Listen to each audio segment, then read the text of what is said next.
I'm Ryan Dawson. I'm here at the Moog Engineering Center with Larry Hodrick, design engineer for Moog steering and suspension parts. Larry, what can you tell me about fasteners? Ryan, there's many different types of chassis fasteners.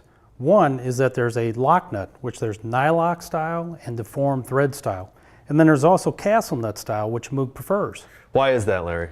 Moog uses castle nuts on all their tie rod ends, ball joints, idler arms, and pitman arms. Why not just use a self-locking nut? Well, I'll tell you what, let's take this other supplier's part. Try to turn that lock nut.